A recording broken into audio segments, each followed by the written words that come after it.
সবাইকে জয় যিশু, হালেলুয়া। আমার বাড়ি হরিণডাঙ্গা, আমার নাম মীরা মণ্ডল। আমার স্বামী গত 2.5 বছর আগে ব্রেন স্ট্রোক হয়েছিল। তা প্রভুর দয়াতে আমার স্বামী ভালো হয়েছে।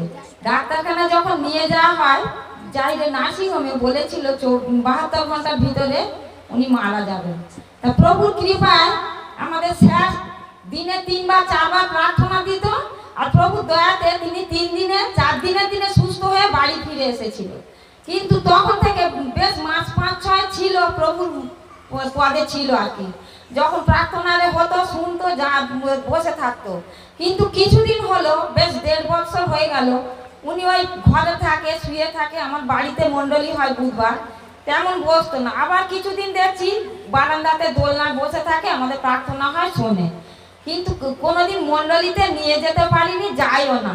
গতকাল আমাদের বাড়ির বাইরে খামারে প্রার্থনা হলো, আর ওখানে দেখি না সবাই আমরা বসে আছি, প্রার্থনা শুরু হওয়ার আগে দেখি না আস্তে আস্তে গিয়ে সেই মণ্ডলীতে বসেছে। তা প্রভু নিশ্চয়ই ওনাকে টানিয়েছেন, তার জন্য পিতা পুত্র পবিত্র আত্মাকে জানাই অসংখ্য অসংখ্য ধন্যবাদ। জয় যিশু, হালেলুয়া হালেলুয়া হালেলুয়া হালেলুয়া। মহারাষ্ট্রের ধন্যবাদ হোক।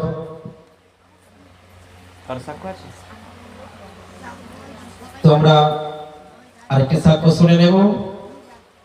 প্রভু যিশু ওনার জীবনে কি অলৌকিক কাজ করেছেন।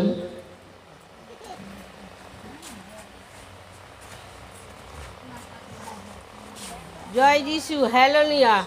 আমার বাড়ি হচ্ছে কে সর্দার পাড়ায়। আমি হচ্ছে কে খুব ক্যান্সারে ভুগিছিলুম, অপারেশনও হয়েছি। আমি একদিন দেড়ে আমাদের বরগাছের কাছে সব ঘটনা শুনেছি। তপনদার বাড়ি প্রার্থনা হচ্ছে। আমি নীলরতনও গেছি, পিজিতেও গেছি। নীলরতনের ওই ফ্ল্যাটগুলি দেখে আমি আর যাইনি, ভয়ে যাইনি। আমি বলে আমি মরবো, ঘরেই মরবো। তারপরে যিশুদার ওই তপনদার ওখানে প্রার্থনা হচ্ছে, আমি এসে শুনে দাঁড়িয়ে শুনেছি। সোমবার দিন প্রার্থনা হয়েছে, সোমবার দিনেই চলে এসেছি। আমি এসে তপনদাকে বললাম, দাদা গো আমার এই হয়েছে, ভালো হবে তো? তপনদা বললো, হ্যাঁ তুমি এক মনে এক ধানে ডাকো, তোমার নিশ্চয়ই ভালো হবে। কেন ভালো হবে না? আমি তারিখ জন্য আজ 2 বছর হলো, আমি খুব ভালো আছি, খুব সুন্দর আছি।